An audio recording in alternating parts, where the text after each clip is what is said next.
The Weber State Cross Country teams are coming off impressive performances last week, bringing home the Big Sky Championship trophies. This, however, is a new day with new challenges and new competition. The Wildcat men run up against a dominating team from Colorado, and the women face a determined group from Brigham Young University. Today, the top teams in District 7 Cross Country move on to the NCAA Championships.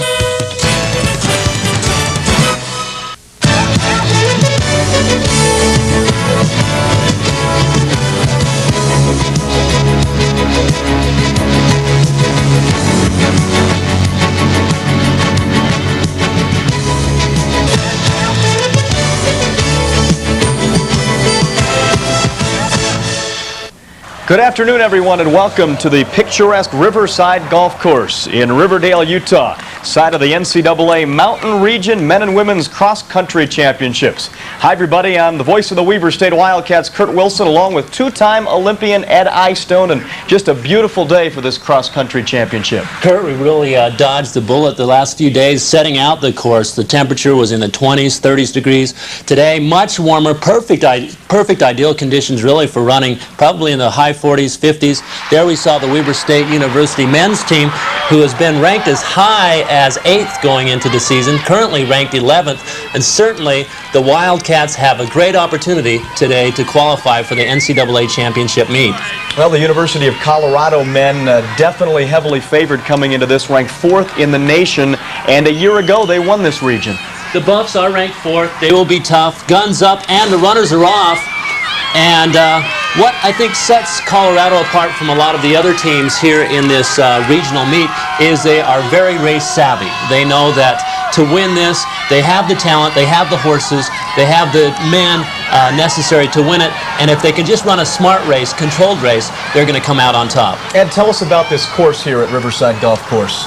Well, I've had an opportunity to get very familiar with it over the last few days, laying out the course in some strong, heavy winds and cool temperatures. As we said earlier, it's much better conditions today, but pretty much a flat course. I think it'll be a very fair course to the runners. A couple of uphill sections, but more or less running down straight fairways, back and forth. It's going to be 10K, 6.2 miles, which is another factor for a lot of these runners because the racers all year long have been running 8K races. This is the first opportunity for them to step up to the NCAA championship distance of 10K, and so they'll be running over a mile further in this event. And so again, the importance of pacing yourself well and just timing things out. The race will go to the smarter runners. Individually, does this favor anyone with the increased distance in this race? Well, I think it favors those with the experience. A lot of freshmen will get very excited coming into this, knowing that it's a qualifying meet for the NCAA meet, knowing they have to finish in the top 2 teams or be in the next 3 individuals who don't belong to one of those top 2 teams. And so many freshmen who haven't had the experience of running 6.2 miles might go out and be in a little over their head. But certainly Colorado has to be one of the favorites. They won this last year in just some blizzard-like conditions in Fort Collins last year. Obviously the conditions much better today. And early on, we see Adam Goucher, who would have to be considered one of the pre-race favorites. Adam, his freshman year, 2-3 years ago, finished 2nd in the NCAA championship meet, which is just a phenomenal accomplishment for a freshman. Well, this is a very young Colorado team. We talk about them as being the favorites here, and maybe one of the favorites in the nation to go back and win the NCAA championships. They do not have a senior on the squad. That's right. They're ranked 4th in the country. Some people believe they're the most underrated team in the country. To be rated 4th and be underrated, that says a lot for them. And all of their guys, their top 5 are all juniors. They're all going to be back next year. They're going to be another tough factor next year. And here we see them coming. They've just passed the mile mark and went through the first mile in 4:50, which is a very controlled pace, which is about 30-12 pace. So that is very much within Adam Goucher's grasp. He has gone out at a very reasonable pace.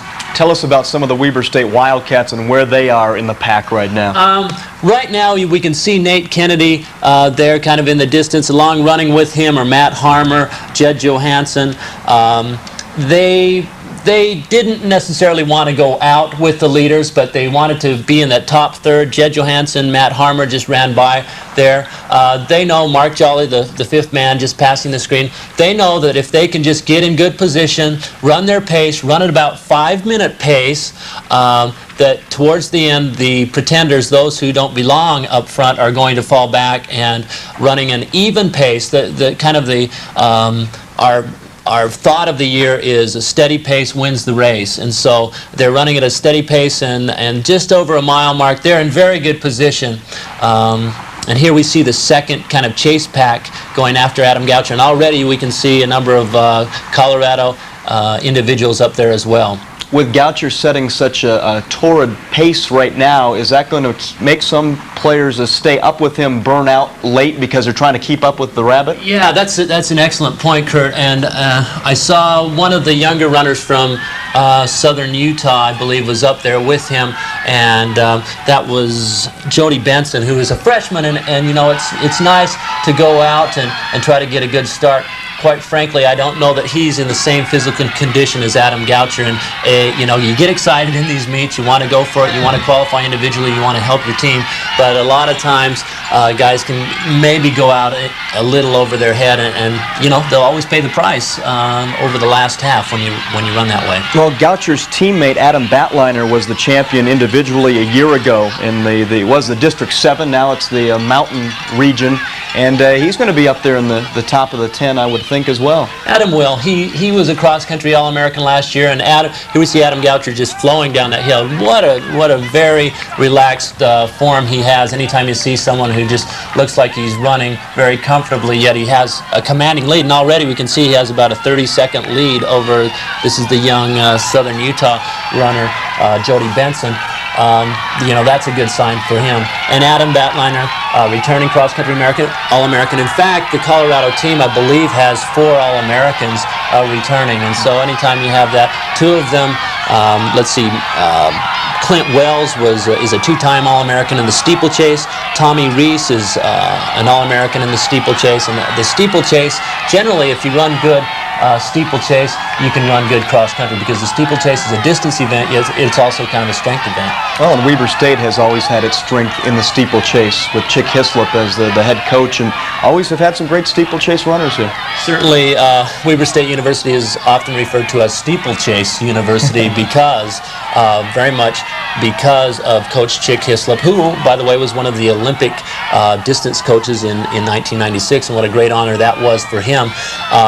And he knows that if you can put in the time and the dedication and learn the technique, that you can do very well at the 3,000-meter steeplechase. And here we see them going through just about the 2-mile mark at this point, and I believe Goucher came through that in about, once again, about 4:40 pace for that second mile. So during that second mile, he continued his, you know, pressing, and has opened up an even larger gap, as we can see now. Well, Ed, I know as a runner, and you've been in situations where you've been out front, you've been back in the pack. What are you thinking as a front runner so far ahead? Can you keep that pace up? Well, it's always nice for one, Kurt. You know, you like to have that commanding lead, and I think you start once you get through about half of the race, you start thinking, okay, save it for nationals, and I think that's probably what he's doing now. In fact, I'm sure his coach is telling him, you know, Adam, you have the NCAA meet in 2 weeks. You just get the lead, maintain that. And when you're in the chase pack, however,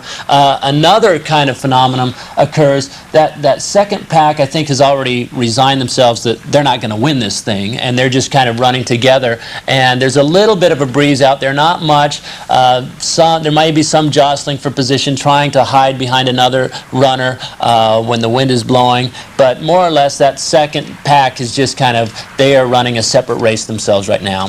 Where are the coaches at this point? Where would Colorado's coaches be telling Goucher what to do? Where would Weber State's coaches be at this point? Well, they're all over the course. You know, they're running. You know, here and there, and you know, the more mobile. A lot of them like to get at certain mile marks to let the runners know how their last mile has gone. A lot just go from point to point, try to get where the crowd is not located. Most of these cross-country events, you have the main crowd located in kind of a central location, and what most coaches like to do is get their teammates who aren't running in the race and also themselves pinpointed in strategic places out, you know, far from the maddening crowd, so that they can provide as much encouragement as possible. And just watching now, I can see Weber's runners moving up very well.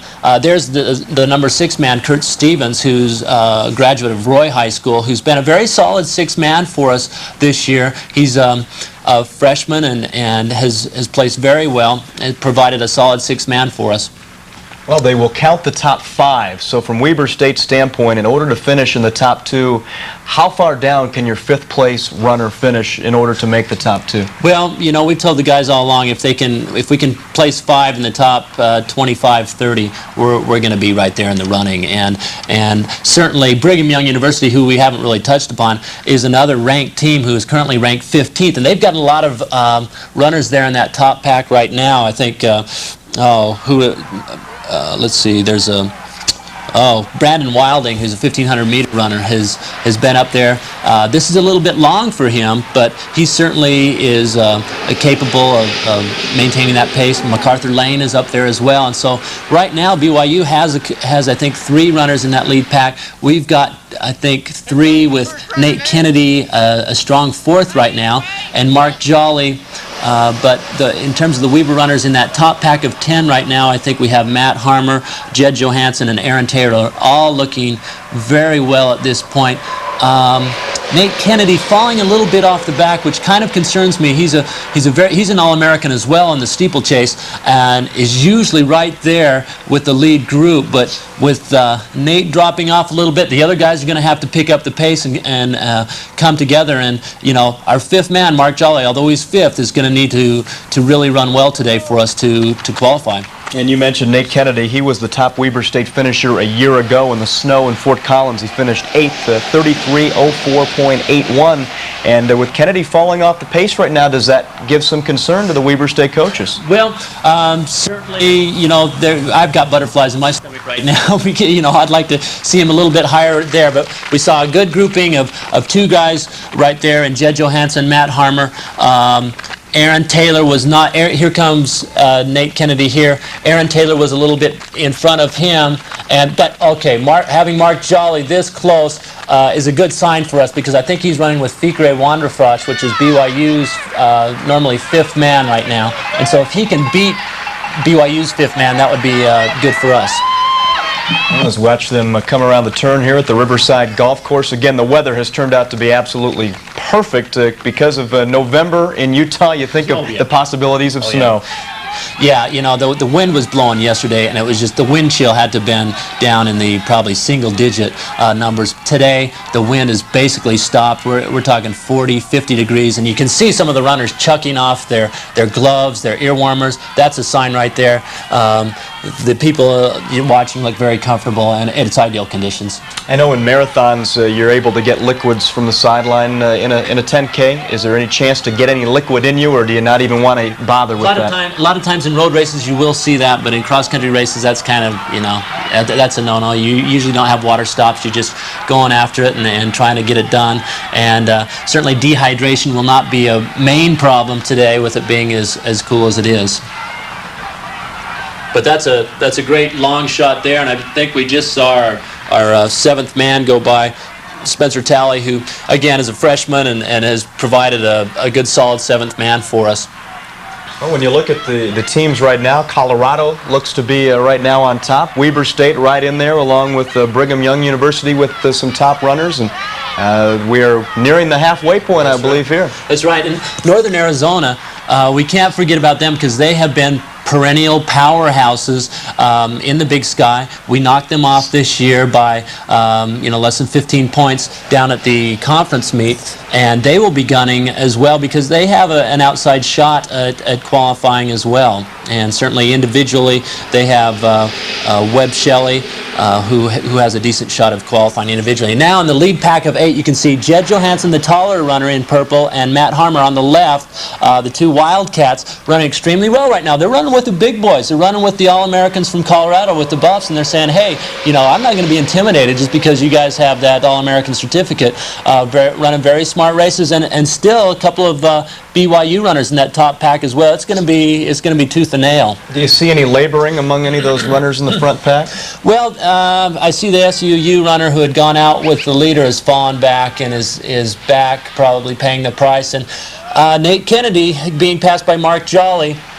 Nate has just got to get in the zone and run, and when you're in a position like that where you're having a little bit of an off day, some guys will just chuck in the towel and stop. Nate is not that type of individual. He will give it all he has got, and if he can hold on and still have a decent performance, I think Jolly is running well enough that, and our other top 3 runners are up high enough. I think we can end up nailing down second place and making it to the big show. Is there communication between the runners? Was Jolly talking to Kennedy there and telling him where he was and what he needs to do? I think as you saw them go by, there was a little bit of encouragement that takes place. You know, all of the runners on the Weber State University team are very unselfish. They know it's a team sport, and certainly if one comes across another guy out there who's struggling, you know, they'll give him some words of encouragement. Obviously, it's not going to be a major conversation. They know the job that has to be done, but there's a certain even unstated communication that goes on between the runners, and certainly in the lead pack now,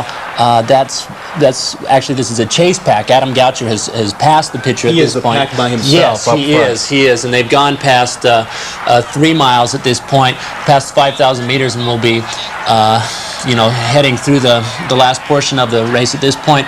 And Matt Harmer is certainly looking well, looking strong, and Jed Johansson is still in that lead pack as well. Well, is there much of a home course advantage here at Riverside Golf Course? We see a big, huge crowd, which I'm assuming is 90% Weber State, pro-Weber State. Does that make a factor when you're coming down the stretch? You know, there's only so much that encouragement can do. I mean, it's nice. You know that you have family, friends there. We've had a chance to run over the course a little bit more, obviously, than some of the other competitors. So certainly that is an important factor. And it's just great to have family and friends out, because so many of these races are on the road and you don't get that many people out. This is actually a very nice sized crowd for a championship like this, and so, you know, the runners are psyched, they're happy, and you know, they want to definitely do their best.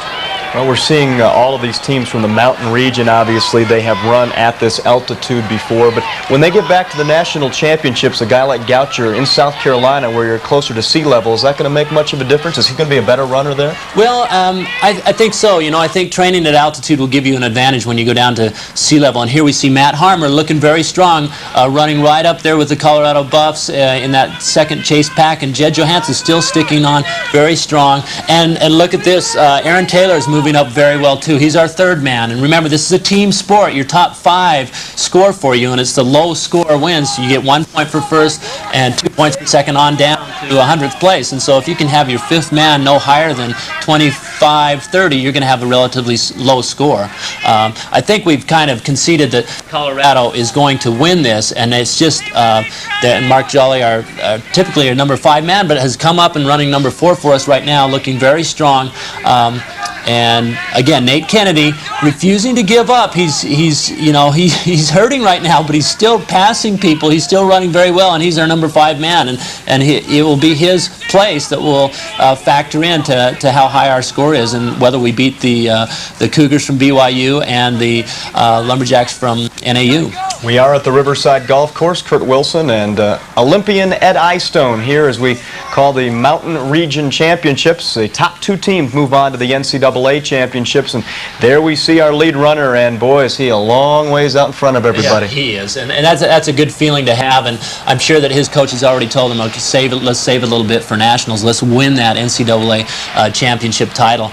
But there we have now 3 of his teammates. That's Batliner with the headband running well. Again, he's an All-American. And let's see, it's Tommy Reese and Clint Wells running right there as well.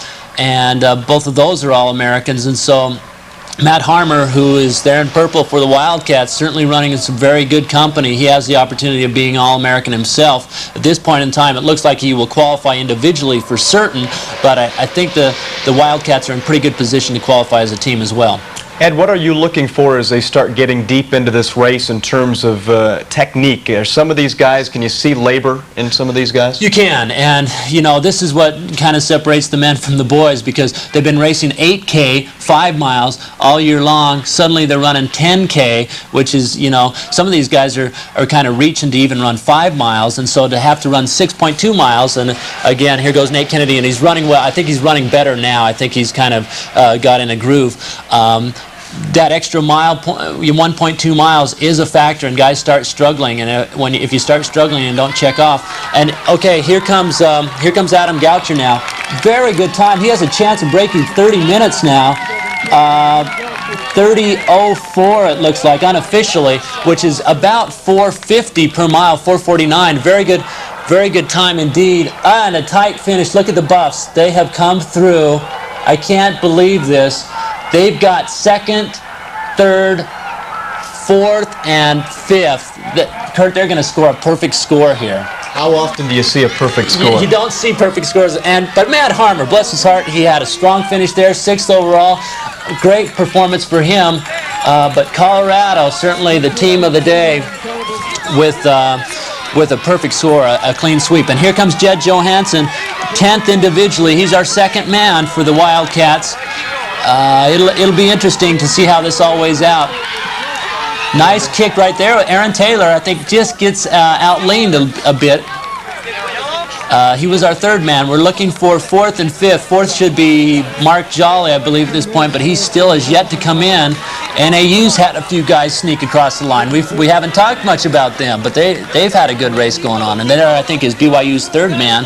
So Weber has 3 ahead of BYU's 3. Just still looking for Mark Jolly. And here he comes. Good finish by Mark.